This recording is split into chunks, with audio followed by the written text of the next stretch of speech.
My name's Yemi Lights. I'm a lighting designer, a lighting programmer, and also a technical support provider for the entertainment industry. I'm into stage lighting, set designing, and a bit of, say, event management. I would say professionally, I've been doing what I do for about 15 years. And before that, unprofessionally, for the sake of fun, I would say I've been doing for an additional 5 years, which is a total of 20 years. What drew me into lighting, even before I detect the fact that light is a part of my name, like my actual given name.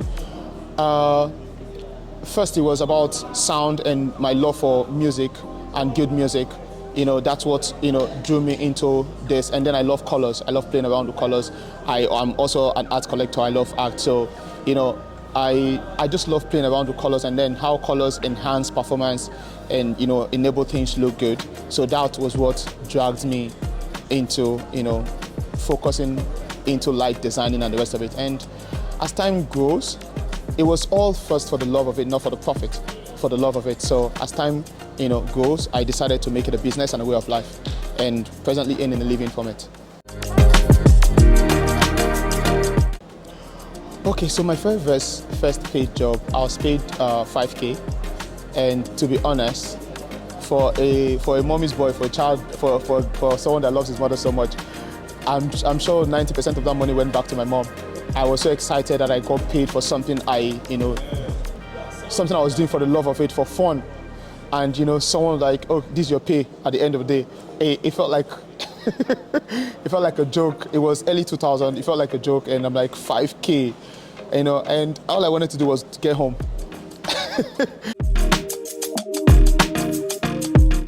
Okay, so first of all, mentorship is really important. If you have someone mentor you, okay, and put you through in this industry. I didn't have that. So I made a lot of mistakes, okay, which if I did not make, I would have been probably way ahead right now. But because we didn't have people, there are not much people interested in what we do.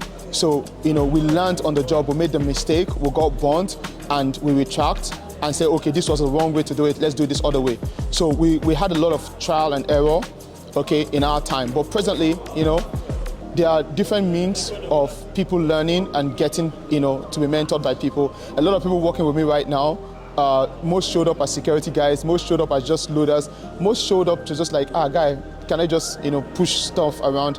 And today they're doing it and they're earning a living and they're doing well. And also, the Terracotta Academy is also helping, mentor people, which is also a good thing. So the fact that there's now an actual platform, an actual place where people can go and acquire knowledge for free, we didn't have that. But now there are too many, there are other means to, acquire knowledge faster and understand and have someone mentor you and also train you and also show you the profit angle, how to navigate through the industry. But in our time, we didn't have that, so we got burnt a couple of times. That's why I said if I had a mentor, I would have been way ahead. Okay, so not having a mentor, getting burnt, okay, costed me time. So where I am right now, with the 20 years experience and the number of years I've been in this industry, I'm meant to be way ahead. But because there was no one to mentor, at some point, I got to a point where I had to start traveling out to source for knowledge and come back and impact other people. But right now, knowledge is everywhere online and the rest of it, so everyone can easily find someone to mentor them online and move on and, be up to speed. Okay, so the first thing I did was understand the fact that I cannot go the journey alone. So I started sourcing for partners like mine, people that share the same vision, the same dream with me, okay, that are willing to finance, because the key part is also having the right people to finance. Now, the right people to finance, the right people to market it, because you cannot be everywhere.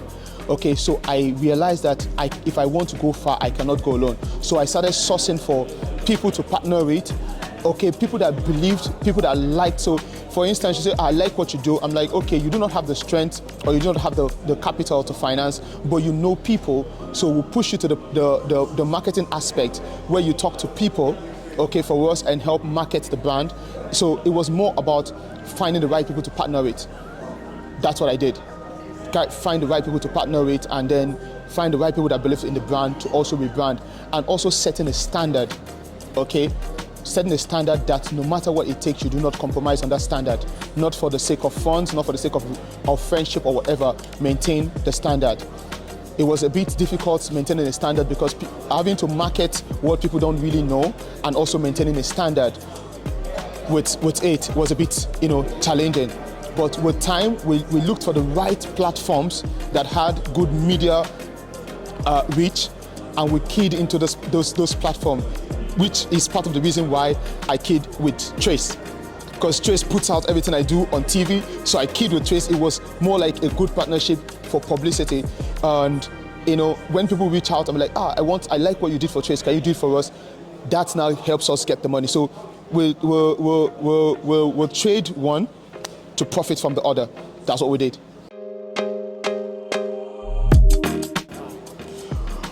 Okay, so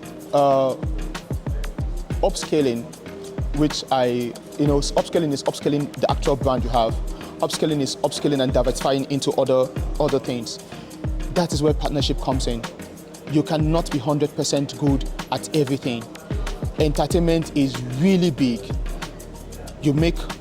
First of all, you make the right friends, you align with the right people, you try to break out of your circle and sink into other crowds, okay? Market yourself and align with other people's vision.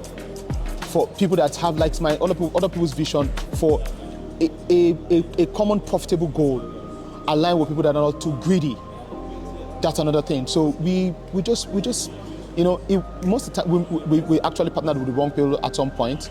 Okay, got burnt, had to break, split ways, and the rest of it, start all over again. But how would I put it? The fact that I started early played a huge role. The fact that I started in my 20s.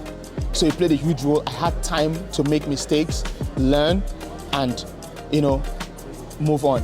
But if I had the right people, the right books, the right communication, okay, the right circle, I would have probably tripled the position I am presently. If you want to put marketing on a scale, I'll tell you that the scale broke. Because you don't want to joke with marketing your brand. You want to be out there, you want people to see you. Okay, people buy into what they see, and in our line of business, visuals is key. So you want to take your marketing, your branding, the way you look as a person. Now, it's not just about your brand. As a person who also represent the brand, you also want to look the part of the brand you represent. You don't want to show up, okay, to a meeting and you're telling someone that this is the value of what you're bringing, okay, and you do not look like the value of what you're bringing. So apart from just marketing the business, you also have to market yourself. So in essence, you have to look the part of what you're selling. So if you try to put marketing on the scale outside that the scale broke, you require marketing in every aspect of your business, every level you go to, because you're constantly devising means to market to a new audience who do not have, a clue, okay, of what you're doing. And the best and the easiest way, you figure out the best and the easiest way to market to people, okay, because not everyone will understand the best way, not everyone will understand, a particular way of marketing, so you have to devise different means of marketing to different audience.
I'll just give you my secret on that, okay? I make out a plan, and I make out a plan to fail, and I make out a plan to counter the failure and move on. The problem a lot of people do is the fact that they make out a plan and they make out that plan to succeed 100%. I make out a plan and I set out to fail, and I create a plan to counter that failure, okay? So even if I don't fail, it's a plus. If I fail, I already have a plan for it. A lot of people set out and just make a plan to start up a business and they want to profit 100%. I start up a business with a mindset that this is going to fail, because failing is inevitable, and failing is also a greater means of learning, which a lot of people, so you don't want to ditch a business because you failed. Start up a business with a mindset that it would not profit you, you would fail. Start up a business because you love it. Someone gave me a secret that guided me to this point, and it's still guiding me. Say, if you love what you do the way men love to look at beautiful women when they walk past, your chances of failing is 0, 0, 0. And that's it. Okay, the truth is that because I have a fear factor, okay, they say the fear of being broke keeps you pushing to be rich. The fear of dying keeps you eating and living healthy. What has kept that stability is the fear of failing. So I make out plans, okay, and plans to counter those plans. I make out financial plans. You also want to make sure that at all time, your staffs and your team are comfortable to a point, because they are the driving point, they are the driving force of your business. You do not want to get too comfortable with the fact that you're making money and neglect every other aspect of your business. You need to take the logistic aspect of your business serious. You need to take your team serious. You need to take their well-being. You need to appeal to their conscience. You need to get involved with their personal life. Okay, you need to make them feel like, you need to show them that you care outside the business. You also need to do one thing. One thing I always say, even to them: what man can make, man can break, and man can remake. So put a value to what man cannot make, which is human. So I value the team over the equipment. If there's an accident, I make sure that the team is intact, because the team would put the equipment together to put out a good show. The equipment would not put out itself. You can get the best of equipment with the wrong team, the business will collapse. So that structure, I value humans first, because human is the structure. That's the point. The business, the problem a lot of people have is that the fact that they value other things over human. Human resources is key. So we'll put value to that, and that is how we've been able to sustain the business. We look for the worst set of people that are in love with what we do. We do not look for, you don't need to have the expertise. We look for people that are empty but in love, because a man doesn't need to have much to like something. Once you love something, you're empty. We will fill you in, and we'll fill you in right. But if you look out for people that have certain expertise and the rest of it, they come and they start, trying things they have in their head that they thought will work, and they make mistakes. But empty people, okay, we fill them up and they go through the drill and they learn faster. It's easy to teach people that are empty than teaching people that think they know, because you have to get what they know out of their head to impute what you think is right. But when they're empty, they learn from scratch, and they learn with the fact that they have love, and then they get happy learning, and that is a driving force. Show up looking good, keep to time, do not say what you cannot achieve. If you make a mistake, apologize. Be open for criticism, learn the lesson, adjust, and move on.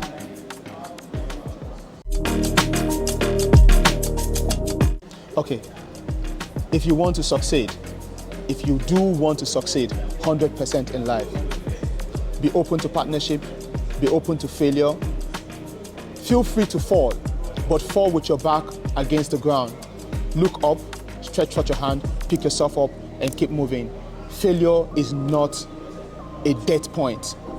Okay, failure is just a bet to another phase of growth. My name is Yemi Lights, they call me the God of Light, and you're watching Business of Entertainment with Yemi Lights. Peace.